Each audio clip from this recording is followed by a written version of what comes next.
Before starting this video, I do want to give a thank you to my patrons that support the channel. And if you would like to support the channel, there are some great benefits for you in the link down below. So with that, let's get into today's video.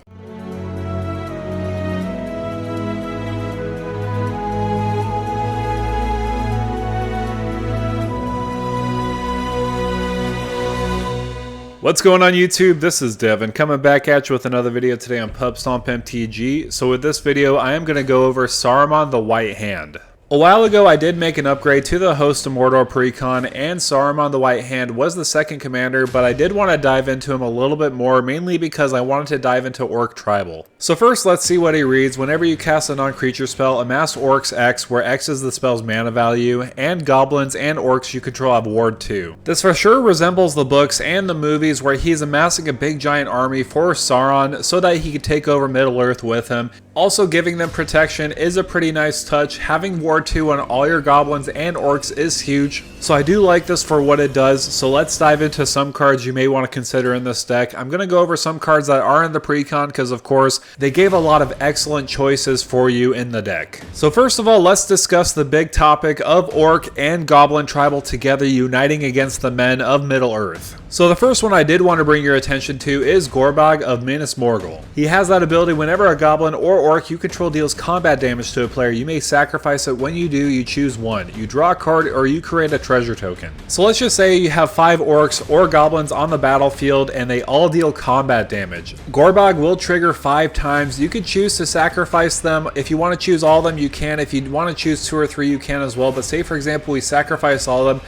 we could draw up to 5 cards, or in the mix of everything, we could create a treasure token, depending on which one we want to do. I do also want to point out, whenever a Goblin or Orc you control deals combat damage to a player, that includes Gorbag himself. If you need to draw a card, you can deal combat damage with him yourself so that you can get a card advantage, or if you want to create a treasure token. So for 2 mana, and if you have a large army on the battlefield, you can take advantage of getting so much card draw or getting treasure tokens on the battlefield. The next card I do want to point out is Direfleet Ravager. It's technically not from Lord of the Rings, it's from Ixalan, but I do feel like it's a nice touch in the deck. It does have Menace and Death Touch, and when it enters the battlefield, each player loses a third of their life rounded up. Note this does say each player, so this will include yourself, so hopefully you have a big army on the battlefield, so when they lose a third of their life, you can swing in for damage to win the game. Another Ixalan Orc I do want to bring your attention to is Portraiser, mainly so that we can get some extra combats. When it deals combat damage to a player, untap each creature you control. After this combat phase, there's an additional combat phase,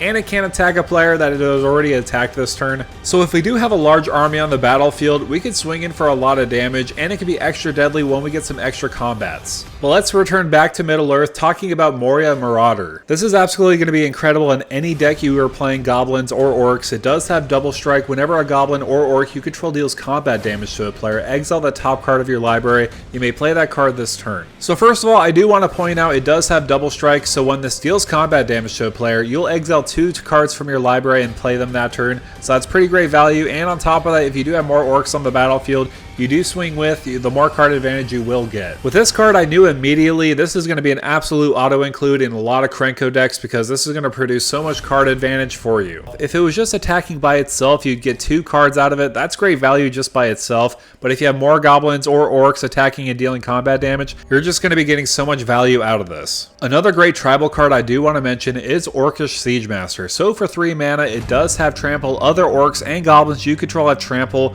Whenever it attacks, it gets +X/+0 until end of turn, where X is the greatest power among creatures you control. So that 0/5 is very deceiving. Of course, when it does attack, it's going to get huge, especially if you have a huge army on the battlefield. Plus, your army will have Trample because of Orcish Siegemaster. Especially when we're making a big army on the battlefield, we're going to have a lot of different ways we could do that. This is an absolute slam dunk in the deck. So with that all said, let's discuss the Orc army, because that's the main focus. Saruman is focusing so much on the Orc army, amassing so much Orcs so that we could overwhelm our opponents. So we do have some great lieutenants in the battlefield like Grishnak, Ugluk, and Murar. Each of these have their great benefits. I do like Grishnak mainly because when it enters the battlefield, you can amass Orcs too. When you do, until end of turn, you gain control of target non-legendary creature an opponent controls with power less than or equal to the amassed army's power. Untap that creature, it gains haste until end of turn. So with this, you're going to notice that there's going to be a lot of different flinging options in the deck, because we want to fling our Orc army to our opponents so that we could win the game. This is one way we could steal a creature so that we could fling it back later towards them. I will say it's also pretty flavorful too when you think about it. In the third movie, the orcs took the heads of the captains of Gondor and they flung it over their city walls so that they could horrify their opponents. And if we are constantly sacrificing our army, we could use Ugluk's ability. Whenever another creature you control dies, put a 1/1 counter on Ugluk. If it was an orc or a goblin, you put 2 1/1 counters on Ugluk instead, so it could get extra huge on top of that. Plus on top of that, if we're putting counters on our orcs or goblins or our army, we could put an extra counter on them with Maher's ability. So with that said, I also did want to discuss some other great pieces in the deck like Moria's Scavenger, mainly because it does have Death Touch and Haste. Not a lot of people want to block into that Death Touch. However, we usually want to tap them to discard a card, then draw a card. If the discarded card was a creature card, you can amass Orcs 1. Plus, because it does have Haste, you can immediately tap it for that value so that you can make an Orc token on the battlefield. I did also want to discuss with you Assault on Osgiliath, mainly because it's an absolute crazy game ender. You could pay X and 3 red mana, amass Orcs X, and then Goblins and Orcs you control gain double strike and haste until end of turn. The only part I wish this had is also gains trample until end of turn, because we want to make sure our Orcs connect, especially our Orc army,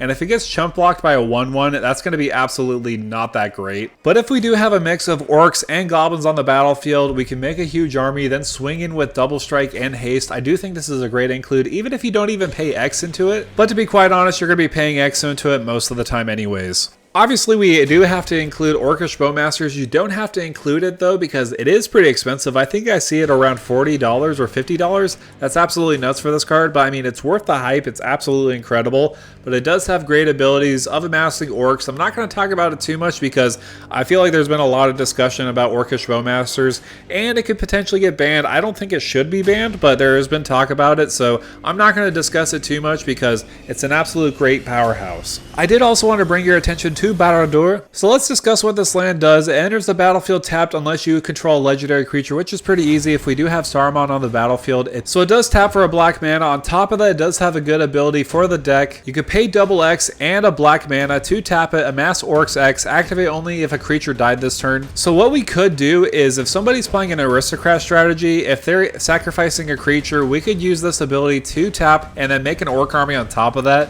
Or if we're flinging our creatures left and right, we can make a replenishing army as well. But if we do want to make a huge army, Summons of Saruman is absolutely incredible. It's another X ability where you pay X in red and a blue. You amass Orcs X, mill X cards. You may cast an instant or sorcery spell with mana value X or less from among them without paying their mana cost. On top of that, it does have flashback. You could exile X cards from your graveyard. I will say though, this is very synergistic with Saruman on the battlefield. Say for example, you pay 5 into this X ability. Saruman will see that, and then you will make a 7/7 Orc army creature token on the battlefield because of Saruman's ability. And on top of that, you will amass Orcs X based off of that spell's mana value put into X, so you'll put an extra 5 counters on that Orc army, making it a 12/12. Obviously, it's a Saruman card, and it's very synergistic with Saruman. I did have to mention that so that you could kind of see what kind of picture you're painting with Saruman and the Summons of Saruman. I did also want to discuss a combo that you could put in the deck to win the game. So we could take advantage of Saruman's ability of amassing Orcs. We could play cards like Isochron Scepter and attaching Dramatic Reversal by imprinting it on there. So essentially with this combo, you could use Dramatic Reversal by casting a copy of it, by untapping Isochron Scepter, and then constantly going back and forth to make infinite mana.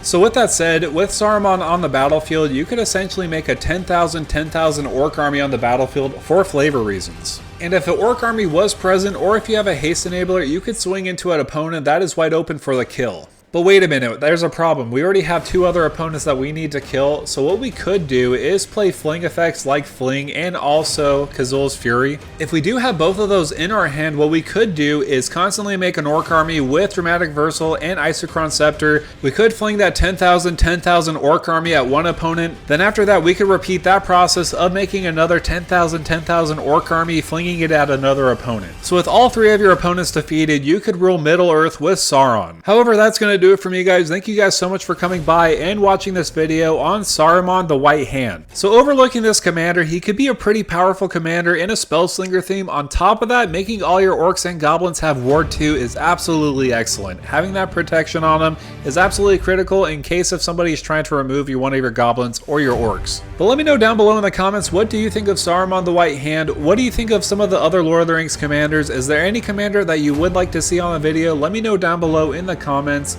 Make sure to like, share, and subscribe to the channel. And with that out of the way, thank you for stopping by.